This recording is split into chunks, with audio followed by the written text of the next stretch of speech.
Olá, pessoal. Boas-vindas ao Escala Global. Espero que vocês estejam bem.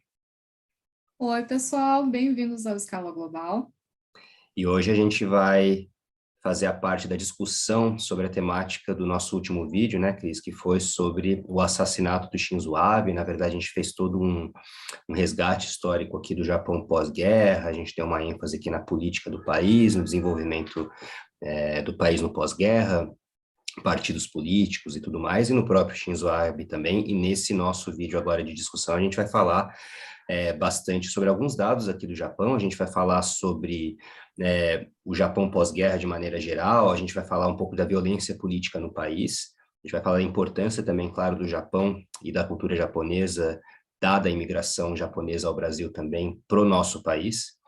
E a gente vai falar um pouco de cultura, né, do Japão, a influência da cultura do Japão especial aqui para nós no Brasil, e claro, a gente vai falar também um pouco sobre o Shinzo Abe, porque que ele foi uma figura um pouco controversa.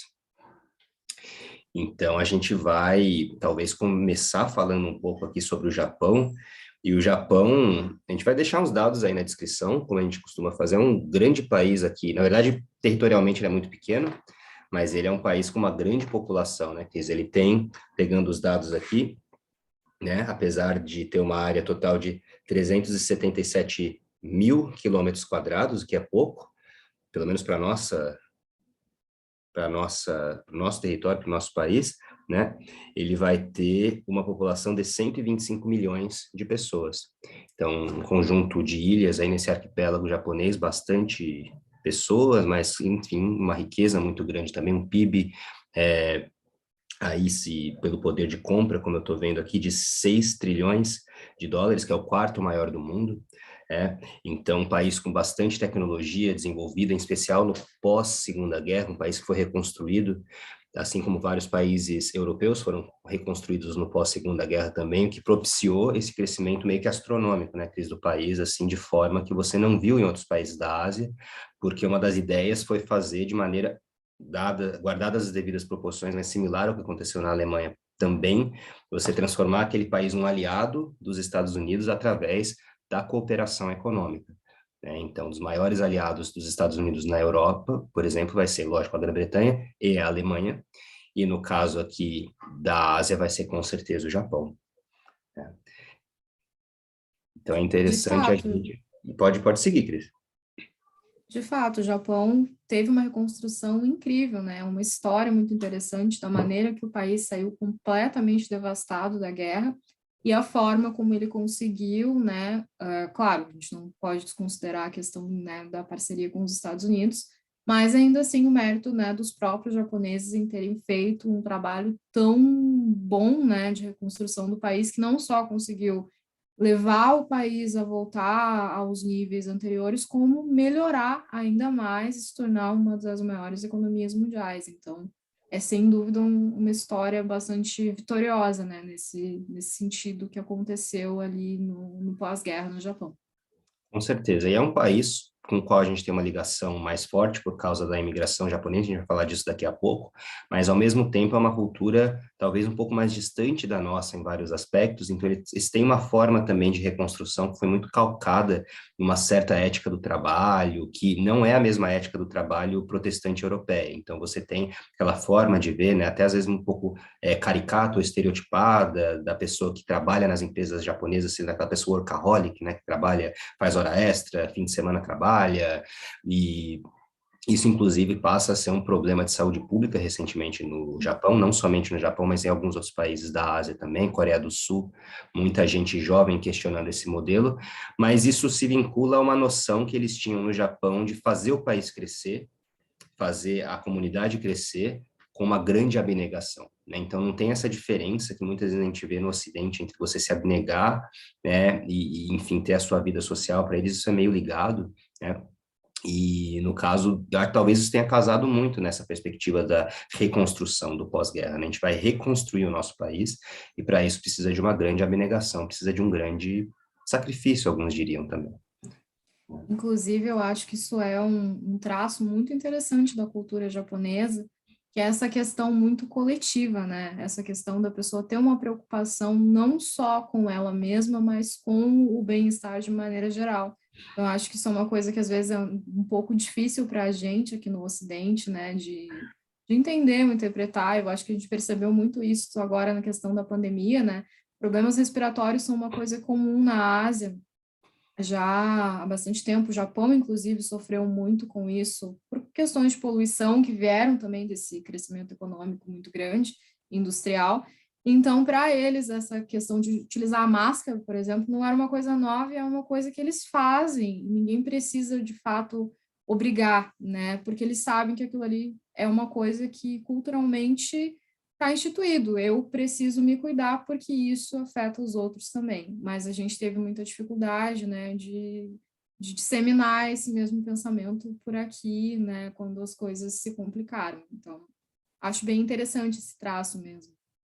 Exatamente. E outra coisa que também eu acho que marcante desse Japão pós-guerra é o pacifismo do Japão também. Então, é por isso que o crime contra o Shinzo Abe choca bastante, que, lógico, o Japão vai ter uma tradição talvez não tão pacífica politicamente como poderia parecer, a gente vai falar disso agora, mas em geral é um país que defende o pacifismo, em especial na sua política externa, que é bem um contraste com o Japão imperial e imperialista, pré-Segunda Guerra ou durante a Segunda Guerra, né? Então tem todo esse trauma histórico também do que o Japão, como potência imperial, causou na região, em especial na China, na Coreia, né? Em alguns outros países da região, que tem a ver também com de certa forma, a figura do Shinzo Abe ser algo bastante polêmico, né?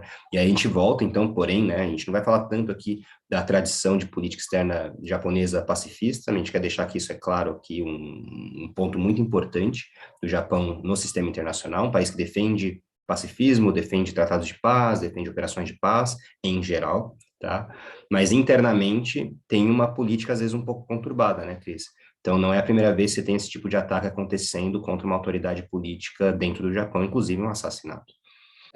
Sim, aconteceu, né, esse assassinato em público em 1960. Então, nós tivemos o estudante ultranacionalista de extrema-direita, que se chamava Otoya Yamaguchi, e ele assassinou o presidente do Partido Socialista Japonês. Então, o fotógrafo conseguiu capturar o exato momento em que ele chega em frente desse presidente, né, do partido, preparado para atacar ele com uma pequena espada que ele tinha. E ele assassinou ele, então, na frente de todas essas pessoas. E essa foto ficou muito famosa, correu o mundo, ganhou esse prêmio em 61. E a gente consegue perceber, né, claramente ali, né, o pânico dele ao perceber o que estava acontecendo. Então, a gente vê que não é uma coisa tão isolada assim na história do país, né? Esse tipo de atentado. O Shinzo Abe também foi atingido ali no meio de tantas pessoas, né? E é uma coisa que o Japão já havia visto acontecer, né? A imagem se chama Tokyo Stabbing e a gente pode deixar também linkado aqui para quem quiser assistir, mas imagino que para quem quiser ver, mas imagino que muitas pessoas já tenham visto essa imagem e talvez não tenham associado ao Japão, não saibam exatamente o que aconteceu, mas, né, é uma imagem bem presente aí em livros e reportagens, enfim. Exatamente. Então, quando acontece esse assassinato do Shinzo Abe agora em julho, também talvez remeta a essa memória histórica, a esse fato político marcante, né? E hoje a gente tem muito mais capacidade de fazer esse tipo de tomadas, né? Quer dizer, todo mundo hoje tem uma câmera, você tem várias possibilidades de ter algum tipo de crime sendo registrado. E tem tanta coisa, né, Cris, para falar sobre o Japão de fato, assim, da importância não somente desse fato específico do assassinato, mas eu queria, né, como a gente estava conversando aqui um pouco antes de começar a gravação, pensar um pouco na importância do Japão, não somente como ator no sistema internacional, mas para nós, no Brasil, que existe uma ligação muito forte, de fato, entre o Japão e o Brasil por causa da imigração. Então, a gente tem uma herança nipo-brasileira forte, uma tradição nipo-brasileira forte, uma herança muito forte vinda do Japão que veio com essa imigração e que até hoje se faz presente em vários locais do país, né? Em alguns estados, em especial São Paulo e Paraná, né, tem uma presença japonesa muito forte, ou de tradição japonesa muito forte, mas claro que em vários outros estados do Brasil também. Então, sempre existe esse elemento a mais aqui de ligação quando acontece alguma coisa específica no Japão, por causa dessa herança que a gente tem. Né, que aí vai se refletir tanto nessas tradições que os descendentes carregam, mas que também, lógico, uma certa ligação já histórica que a gente tem com eles. Sim, são 115 anos de imigração japonesa e nós temos, segundo dados, aproximadamente 2 milhões de descendentes de japoneses e também japoneses que migraram há pouco tempo, vivendo no Brasil. Então, é a maior população japonesa fora do Japão que existe aqui no nosso país. E a maior, assim, a cidade onde mais tem japoneses é São Paulo. O bairro da Liberdade é muito conhecido, inclusive, não só por ter uma população japonesa muito descendente de japoneses muito numerosa, mas também pela questão cultural da maneira como o bairro foi construído, né? A arquitetura, a maneira como as fachadas das lojas são colocadas, então tudo é baseado, né, nas tradições. E por isso, justamente, a gente tem, né, essa ligação grande com a cultura japonesa e tudo que acontece lá é muito importante também, né, para essas pessoas. E a gente também está sempre atento. Exatamente. E claro, né, que isso acontecendo em qualquer lugar, o que aconteceu com o Shinzo Abe já seria digno de atenção, mas, de novo, por haver essa ligação maior nossa com ele, isso acaba tomando uma proporção um pouco maior aqui, né? E, inclusive, se a gente pensa no impacto que o Japão tem no mundo e no Brasil também em relação à cultura, o que a gente chama em relações internacionais de soft power, como que o Japão exporta também o que é ser japonês, o que é a cultura japonesa, ou vários elementos da cultura japonesa também através da sua cultura, seja através de mangás, através de animes, através de músicas, né? Isso também reforça uma série de ligações que nós, no Brasil, temos com esse país também. Sim, o Japão faz muito parte da nossa memória afetiva, né? Porque muitos de nós cresceram consumindo produtos, né, na televisão e, enfim, livros, filmes que são de origem japonesa. Eu até anotei alguns aqui, né, para o pessoal que viveu ali pelas décadas de 70 e 80. A gente tinha a questão do National Key, do Jaspion. Para o pessoal mais dos anos 90, ali, Cavaleiros do Zodíaco, Digimon, Pokémon, e ainda hoje, Naruto, Dragon Ball. Então, todas essas referências, né, fazem com que, especialmente a nossa juventude aqui no Brasil, tenha interesse pela cultura japonesa, queira conhecer, queira saber mais, né, porque a gente assistiu, ou né, os jovens ainda assistem a essas referências, né, que são muito tradicionais da cultura japonesa e que é, como o Flávio falou, também uma forma de soft power, né, uma maneira do Japão levar, né, a sua cultura, as suas tradições para outros lugares também e fazer com que esse pessoal se interesse pelo país, queira conhecer, queira saber mais. Então, né, é uma coisa que a gente aqui está muito acostumado, imagino que vocês que estão nos vendo talvez já tenham, né, visto algum desses desenhos, lido algum anime ou tenha, né, alguma referência. E falando em referências, talvez alguns de vocês também se lembrem do Shinzo Abe por um evento muito interessante que aconteceu.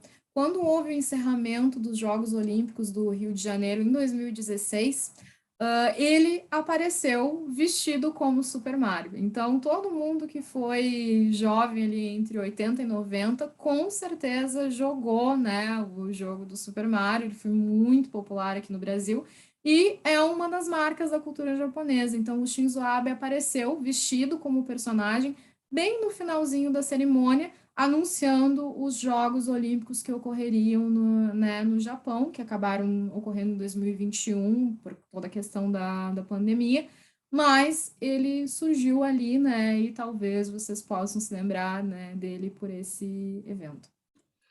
Mas o Shinzo Abe também é uma pessoa que se envolveu em alguma outra polêmica, Eu acho que uma coisa que foi muito comentada, assim, das decisões de governo dele, foi a questão de que ele foi o primeiro-ministro que assinou um pedido de desculpas oficial para as chamadas mulheres de conforto. E esse é um tópico muito espinhoso da história japonesa, porque ficou assim de conhecimento público para o mundo há alguns anos que o exército imperial japonês utilizava mulheres e meninas da Coreia do Sul, da China e das Filipinas como prostitutas no que eles chamavam de estações de conforto. Então, eles tinham esses bordéis que eram destinados a servir os soldados do Japão Imperial, e eles sequestravam e levavam essas meninas para lá, e elas eram forçadas, né, a trabalhar para eles, totalmente contra a vontade delas, e isso é um episódio assim, muito vergonhoso da história, e que o Japão tem muita dificuldade em lidar e muitas vezes prefere não assumir, né, que isso aconteceu. E o Shinzo Abe, em 2015, ele fez, né, a assinatura desse pedido de desculpas oficial. Ainda se sabe, né, que não apaga nem mínimo de tudo que aconteceu, mas foi um começo, embora ainda seja uma questão que abala um pouco as relações oficiais, né, especialmente entre o Japão e a Coreia do Sul, porque, né, ainda tem coisas aí para serem reconhecidas nesse sentido. Sim, esses países do leste asiático, é interessante também um pouco do sudeste asiático, apesar de serem tão diferentes culturalmente, socialmente, politicamente, as alianças de política externa que eles têm também, tem uma coisa comum em quase todos eles, né? Essa lista que você falou, China, Coreia do Norte, Coreia do Sul, Filipinas em algum grau também, todos eles têm esse ranço histórico muito forte do Japão.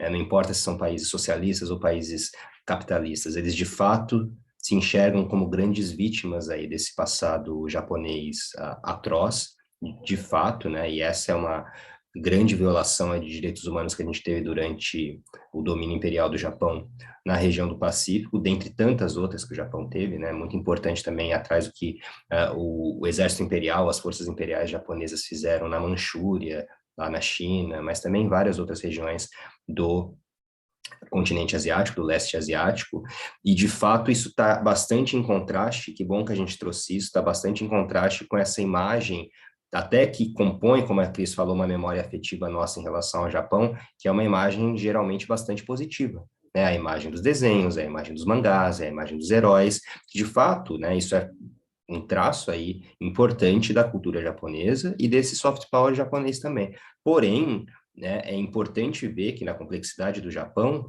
você vai ter historicamente questões que o Japão, como talvez quase todo país vai tentar fazer também, quer esconder, quer obliterar, não quer que venha tanto à tona. Essa nova imagem do Japão pós-guerra, né, é o de um país pacifista, um país que preza pelos direitos humanos, um país que é pró-meio ambiente cada vez mais, pelo menos em algum grau, mas isso está bastante em contraste com o que foi feito lá atrás, o que em tese não teria tanto problema se houvesse de fato, e é o que esses outros países sempre pensam, né, e almejam, alguma tentativa real de reparação ao que foi perpetrado durante aqueles tempos, e aí que, de novo, né, compõe ainda mais essa figura polêmica do Shinzo Abe, porque por mais que para muitos japoneses tenha parecido como parecido um grande gesto por parte do governo japonês, para esses países que sofreram essa violência, não foi nada. Né? Alguns deles, inclusive, eu lembro no período, acharam aquilo quase uma ofensa, porque a sensação que deu é que, tá, a gente já fez isso então, beleza, agora? Parou? Vamos tocar para frente? Né? Como a Cris falou, isso no mínimo é um começo de algo muito maior que deve ser revisitado, que deve ser, quem sabe, compensado de alguma forma também, mas essa discussão no Japão parece que está muito longe de acontecer ainda, e o Shinzo Abe era alguém que deu esse passo, mas muitos diriam que poderia ter dado um passo maior, enfim, Então, é uma figura, dentre tantas outras coisas também, questão econômica e tudo mais, que a gente nem vai falar por aqui, mas internacionalmente tem esse caráter bastante polêmico também, sempre lembrando que esse passado da Segunda Guerra, diferentemente do que você teve na Alemanha, foi muito menos trabalhado em relação à população interna e externa. O Japão ainda vive em negação altamente, né, desse passado que ocorreu. Né, e que para os países da região que sofreram nas mãos deles, desse país, claro, antigo, Japão imperial, não é o Japão de hoje, mas de fato não existe essa vontade, parece, né, muitos desses países falam de revisitar o passado e tentar lidar com esse passado. E até mesmo o fato do Japão ter sofrido tanto também na guerra, pela questão, né, de serem os únicos países, o único país no mundo em que de fato, né, houve um ataque com bombas atômicas, a gente sabe a dimensão enorme que isso foi, né, e todo o rastro de destruição que deixou. Então, talvez também por isso, né, a história tenha se certificado de apagar esses elementos que não são assim tão favoráveis, mas que são coisas que aconteceram e que não podem deixar de ser mencionadas, né? Como o Flávio falou, todo país tem, né, partes de sua história que ele não gostaria que houvesse acontecido, mas se aconteceu é preciso não culpar eternamente, né, quem hoje, né, quem está vivendo lá, não é o caso, mas sim aceitar que houve e pedir, né, um pedido de desculpas, uma reparação que seja de fato uma coisa assim que vai trazer alguma espécie de fechamento para essas vítimas e não, né, algo assim só para constar, né, para inglês ver, como a gente fala aqui no Brasil, mas que de fato não traz essa compensação, não traz esse senso de justiça, digamos, para quem sofreu. Exatamente. E aqui na descrição desse vídeo a gente vai deixar, inclusive, um TCC muito bom do Maurício Dias, que trabalhou em algum grau com essas questões também, né? Tanto o governo do Shinzo Abe, mas também algumas polêmicas e controvérsias do seu governo, não menos em relação às reparações não feitas a esses países. Quem quiser, tá aí o link, eu super recomendo, um baita TCC, vale muito a pena. E, né, Cris, tem muita coisa para falar, não somente sobre o Shinzo Abe, mas sobre o Japão de maneira geral, as relações do Japão com o Brasil, o histórico pacifista do Japão. Não temos tempo, então a gente só deu uma pincelada aqui, né, em cima dessas temáticas, mas é como a gente fala, né? Quem sabe daqui para frente a gente não volta a falar de um ou outro desses temas aí, sempre vai ter bastante assunto para abordar. Sim, é uma história riquíssima, né? Uma história super interessante de se estudar, de se conhecer. Então a gente tentou trazer aqui um pouquinho, né, de alguns elementos aí para conversar também com o nosso vídeo anterior, que fala especificamente sobre o assassinato do Shinzo Abe.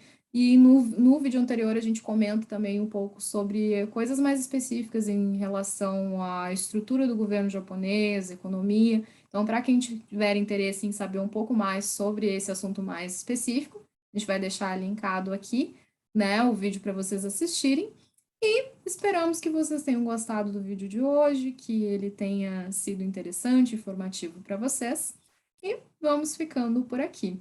Se vocês se interessaram, então, peço que deem um like, compartilhem, comentem também, porque a opinião de vocês é sempre muito importante para a gente. E até o próximo vídeo. É isso aí, pessoal. Falem sempre o que acharam, sugestões também, críticas, estamos sempre abertos. E é isso aí. Fiquem bem, então, todos e todas. Até a próxima.